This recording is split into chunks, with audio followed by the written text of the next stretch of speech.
Oh, to dope, folks. What's going on? Video numero uno.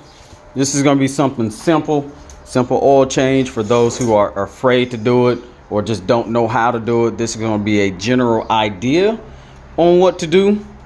So I'm going to go ahead and get started. I'm going to hand the camera over to my assistant for now. She's going to help me with the recording process because the camera that I got, I don't really like it, so I'm not going to use it. I'm going to get a different one. So we're going to be recording off my phone right now. And if you can't tell already, the hood is already up. That's the engine. First thing first, it's not necessary, but I always like to do it. You have your oil cap. Have the type of oil you need. That's for 10W30 for this particular vehicle. Some require 5W30. 10W20 or 5W20, or you get into a heavier weight oil, diesels and stuff like that. It's the different weight, that's all. But usually just take the cap off, it just twists off just like that. Now I can't get the darn thing back up. There you go. Take that off, and this is going to be where you pour your replacement oil, new oil, in this hole here. It does not go in anything that looks like this with a silver cap. Do not put oil in here. I repeat, don't do it. It's a bad day for the engine. On this particular vehicle, this here is going to be your power steering reservoir. You can kind of, I'm going to take the cap off so you guys can see it. That little steering wheel right there. It even says on this cap, focus, there goes, power steering fluid. Don't put oil in that.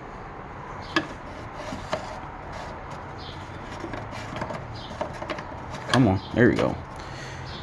All fills are always going to be on the engine. If you don't have an engine cover,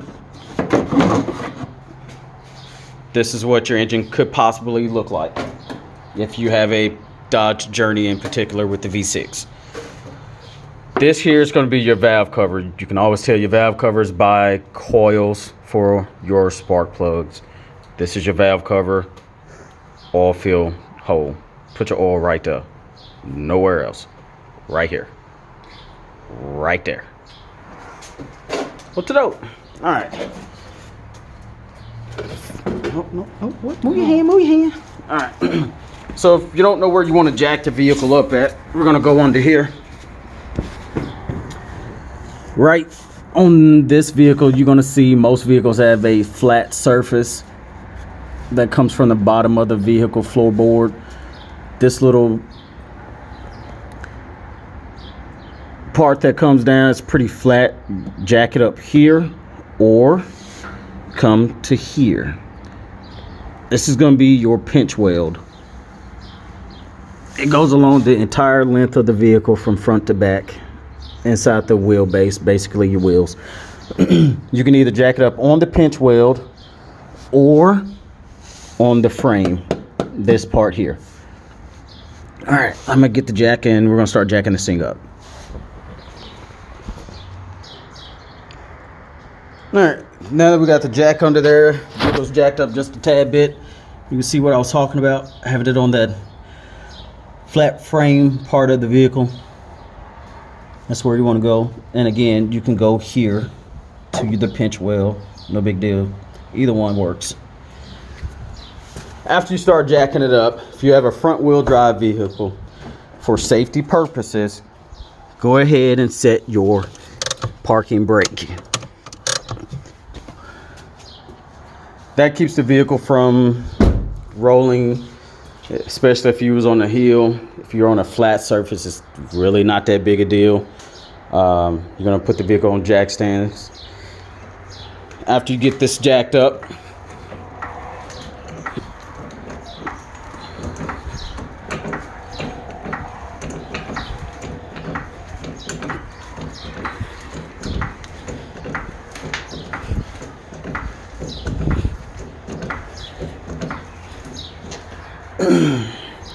I know somebody may be questioning, do you have to jack it up? Well, I don't have a jack.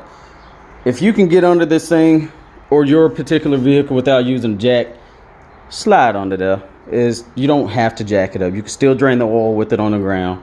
Jacking it up only makes it a little bit easier, especially if you have a car like mine that sits about 4 inches off the ground. All right, I'm gonna finish getting this thing jacked up. We're gonna get some jack stands, slides up and down. Get some jack stands to help support the vehicle so this thing don't fall on me. I don't believe it will, but can never be too cautious. All right, I'll be right back. Okay, this is gonna be under the vehicle. I don't know how well y'all gonna see that. There we go. So your filter is gonna be right here. Little thing, looks like little ridges. Your new filter, well, hand me that. Looks like that, little ridges thing, round, with a hole in the middle. That's what it looks like. Of course, there's MicroGuard, Fram, other different brands out there. This is not a sponsored video. I'm not giving no shout out to no filter maker. I'm just listing the name of the brands. So on your oil pan, which is this thing here, it's bottom of the engine, you're gonna have a drain plug, which is gonna be right here. I don't know how well y'all can see that. I know, right? I need some light. Hand me my hand me my flashlight. Oh wait. There we go. It's on my phone. All right, now you can see. Look at that. Just like magic, you know. No, I'm just kidding. This is your oil pan, and again, that's what your filter looks like. Of course, you know, like I said, different people make different filters. Generally, the same thing, does the same purpose or serves the same purpose. Oil filter plug is going to be right here. That's kind of what it looks like. This one is going to be a 13. And what I mean by 13, I'm talking about the wrench size. Okay, for those who don't know, this is a wrench. That's what a wrench looks like. Put it on there. All right.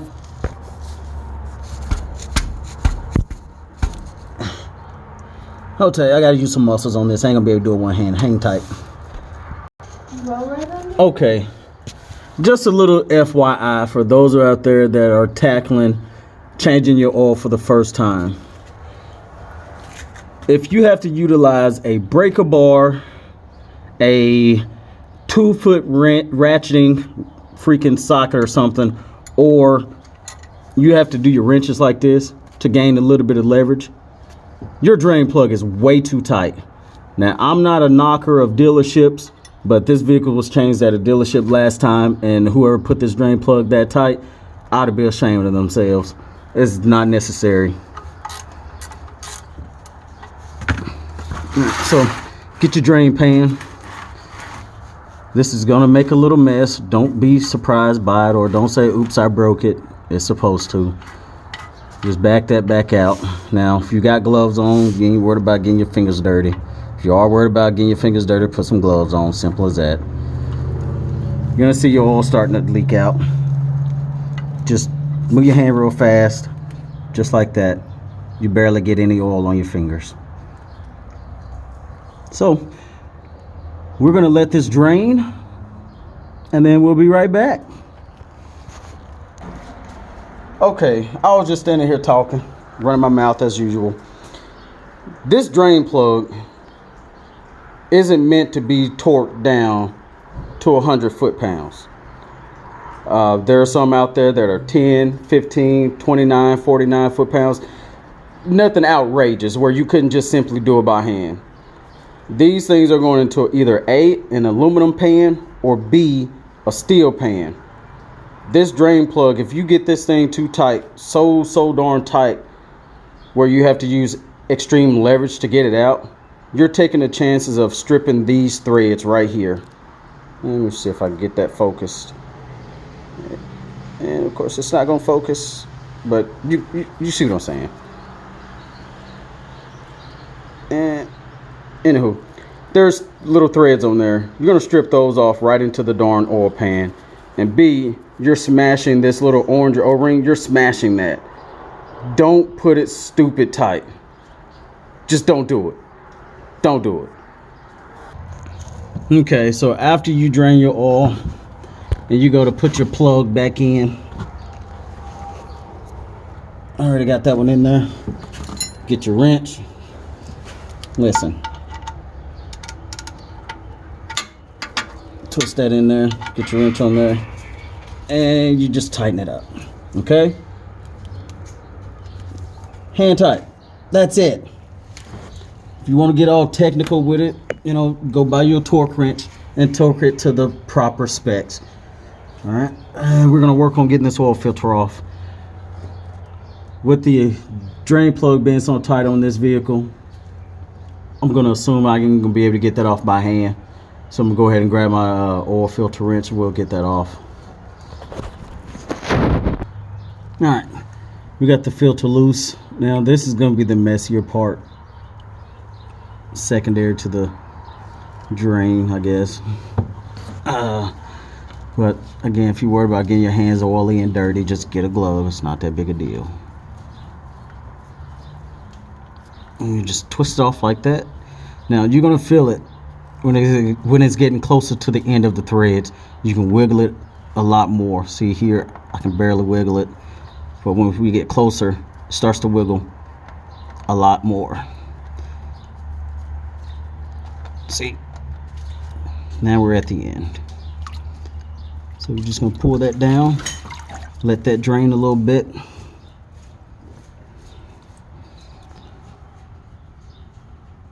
You can actually just leave it sitting in there. It's not a big a deal. And that's what it looks like whenever you get ready to put your new filter on. Now, there's people out there that will say, clean that old oil up, wipe that off, add new oil to the filter rubber O-ring, this little rubber seal right here on the edge. I don't know if you can, I'll show you on the new filter, but there's a rubber O-ring that actually seats to this surface right here, right around the edge there. That's where it goes. Okay, that little old oil is fine. Reason being is because you don't want to crank the filter on where you couldn't get it as tight as you can by hand. Of course, people are going to be, you know, stronger than the others, some weaker than the others. Again, if you get that hand tight, it's not going to leak and it's not going to stick. The old oil is not going to hurt anything. Okay, it's not. All right, let me go grab the new filter and we'll get that put on. Okay, I kind of got in the mood of going and getting it done. It's just a life of doing this stuff. You get going and you don't know how to stop, really. I already got the filter on. If you go back in the beginning or probably midway of the video, you'll see when I showed you the other filter, there's a black rubber O-ring on there. That's what I was talking about. So once you get that screwed on, hand tight, not Superman tight, just tight as you can by hand. Okay, that's it. No title. Get your oil, go back to your oil fill hole here, right there. Valve cover right here. Now don't worry about these numbers. This is a used engine from the junkyard. The junkyard always label these engines with numbers after they pull them, so don't worry about those numbers. All right, but get your oil, fill it in right there. Okay, all right. Okay, as you're putting your oil in, you can either A, use a funnel, B, just use the jug itself. This one has an easy pour spout. Given the angle, I just use a funnel. I always use a funnel so I don't take the chances of making a mess. Now, if you don't know how much oil your engine holds, you have your owner's manual that tells you how much it is. It's in there. Or you can Google it. Everything's on the internet. But if you don't want to Google it, you want to kind of chance it, you can, you know, just more or less, quote unquote, guess at it. It's not really guessing. But if you got your 5-quart jug here, pour it in. Most of them have these lines on them in this little field window.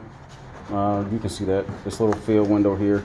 You can see each line is going to be 1 quart, and it's actually, let's see, it says it right here. Let's see if I can get that to focus.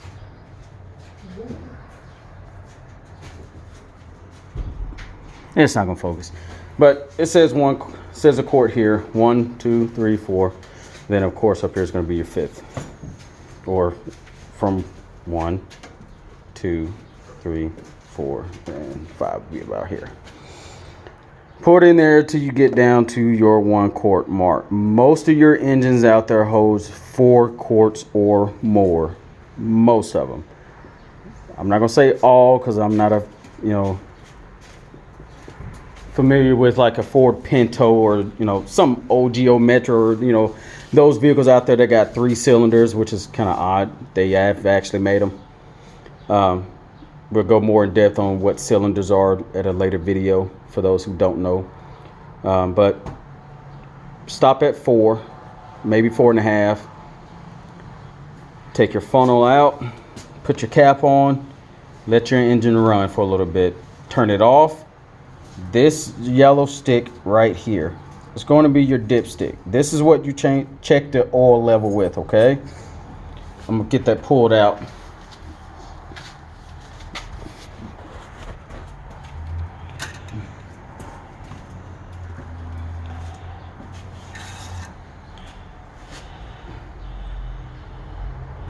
Now,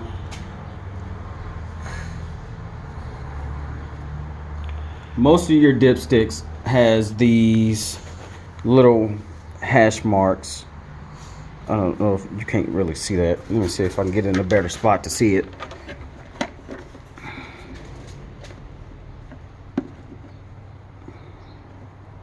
Let's see.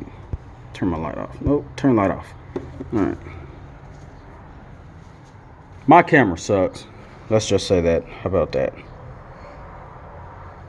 But anywho, you see this little dip in right here?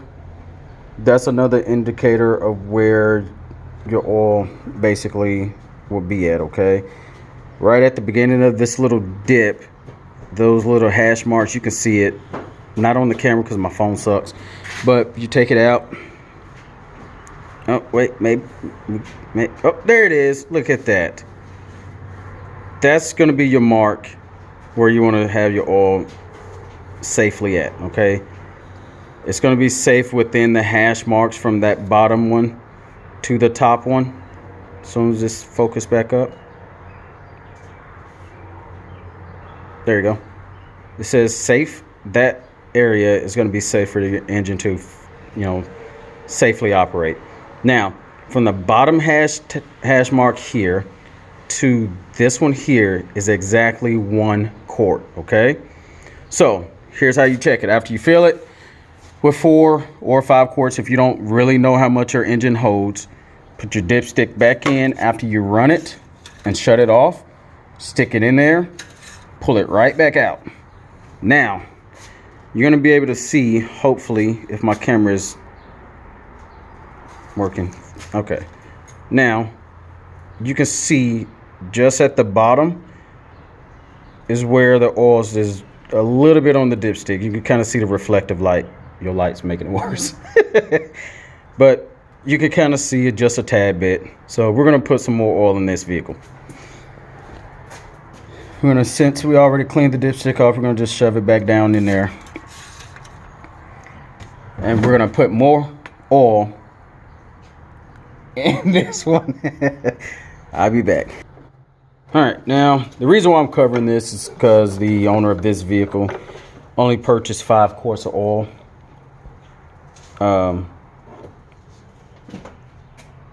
What?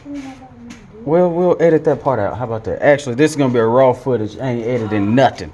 How about that? So this engine holds more than 5 quarts, okay? We put 5 quarts in it. And I'm going to show you guys what it looks like, 5 quarts. Hopefully, if the dipstick shows it. Okay. So, I don't know. You guys are going to be able to see that. Oh, wait. Oh, see that reflection right there, right below the line? That's where it's filled with 5 quarts, okay? Which means she needs to add at least another quart in here, okay? That's how you know. All right, so we're gonna get this buttoned up, finish back up, and then if you guys have any questions, don't hesitate to comment below. Like this video if you learned anything from it, or if you didn't learn anything from it, comment, let me know what you want to learn, and I'll try to do my best to learn you. As in my dad's old word says, I can learn you something, okay? All right, so we're gonna get this finished up. Share this video, like it, subscribe to the channel. I appreciate you guys' help. For future videos, there's gonna be information on a little something that I have in the works right now. You don't want to miss it. Subscribe to the channel to keep an update on that. Hit that bell button if you don't mind, and we'll see you on the next one.